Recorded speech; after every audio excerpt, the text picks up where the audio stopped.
How can I support my child financially when it comes to their university or college plans?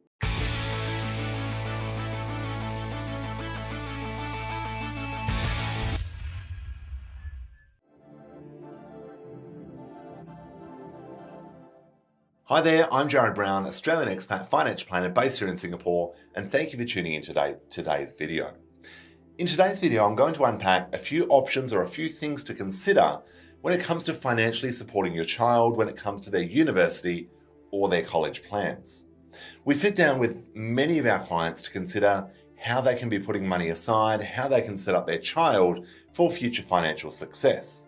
We know that getting into the property market is more challenging, there's a cost of living crisis right across the globe, and life is just getting more and more expensive. So what things should we think about as parents to set up our child or our children for their university or their college expenses? Let's dive in. Number one is to start investing early. Ideally, when they're on the way, or as soon as they're born, preferably. But of course, the best time to plant a tree was always yesterday. The next best time is right now. If you can start putting away a few $100s or a few $1,000s every month, that is really going to open up their options once it comes to their university or their college expenses. Now, that's going to mean they have more choice, and you might decide that instead of going to university, it's going to help them buy their first house, start their first business, or whatever it may be. Of course, that would be your choice. But the best time to start planning that is as soon as you're financially able. So that's number one. Number two is don't ignore the tax implications. Now, this is a big one. When it comes to children, generally speaking under the age of 18, they can't have investments or bank accounts in their own name. So what we need to think about is, well, should they go in our name? And if so, how do we minimize the tax today, on an ongoing basis, and of course, when we need to draw down those funds to provide to them either in the form of a gift or an investment or a loan or whatever it may be. We really need to think about where we're going to be as the owner of those investments and what our tax residency is going to look like. And of course, we need to think about the currency exposure, because what if we invest all of that money in Singapore dollars and they go to school in Australia or in Canada or in Western Europe, for example? We really want to think about what that could look like, and if they're completely unsure or you're completely unsure of where they may end up, then a globally diversified portfolio may be the most sensible. But of course, don't ignore the tax implications. Number three is making a smart investment in housing. Now, we see this one time and time again where parents want to do the right thing and buy something for their child or children to live in whilst they're studying.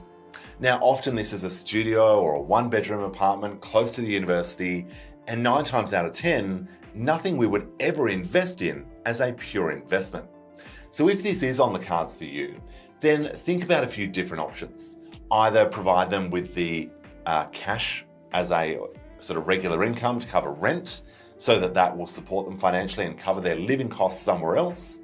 Consider obviously on-campus housing, what that could look like, or if you do want to buy and give them that property to live in while they're studying, make sure it's a good investment. And maybe that should be a 3 or 4 bedroom house, and you can rent out other rooms to other students or to other professionals in the area. So don't ignore that one.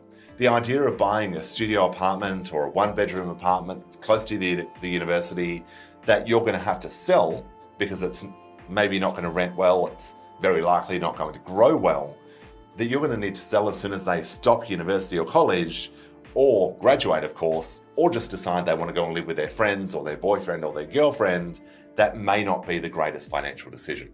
So when it comes to property, don't ignore that one. Of course, do your own research and make sure the numbers stack up. The fourth way you can help your little ones go to college or university is by helping them avoid student loans. Now, if we look at student loans in the US, these are eye-watering sums. People are graduating in great occupations and they're getting into their 40s, even 50s, and still repaying those student loans. It is getting ridiculous and incredibly unattractive for so many. Even looking at Australia, which for many, many years was arguably one of the more affordable destinations to actually study, particularly if you're an Australian citizen, with HECS or help support placements. Now, even then, people are graduating with $40,000, $50,000, $80,000, $100,000 in student loans. Now, not only is that going to take years and years to repay, no matter where they may work in the world, it's also going to hamper their ability to borrow money. Because if that is a regular expense, the bank will treat that as a liability and an ongoing expense for them, which will reduce their ability to borrow, which of course restricts their ability to get onto the property ladder.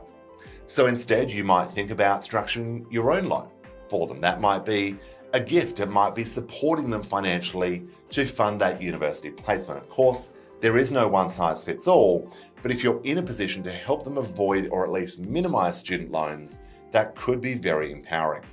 Of course, the other way to do that is to encourage them to get a scholarship. There are many scholarships all over the world, and far too often people don't apply because they think they won't get it. But as the saying goes, if you're not in it, or you've got to be in it to win it, as they say, so don't ignore potential scholarships because that could be another way to avoid those student loans. So that's the next one.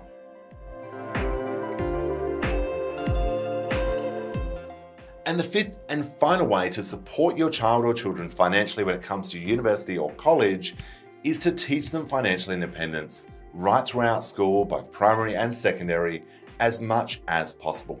We cannot rely on the education system to do this one for us. And if you're not sure yourself, then get on YouTube, listen to blogs, listen to podcasts, read articles, however you like to learn. There is a plethora of information online these days, and you can learn things like budgeting, credit cards, how home loans work, how to invest in property, how to invest in ETFs, what on earth is an ETF, how do we buy shares, all of the basics of personal finance.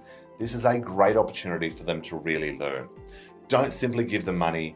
Make sure they're actually learning, they're budgeting, and they actually need to practice that financial independence because that is what is going to help them once they get out of university.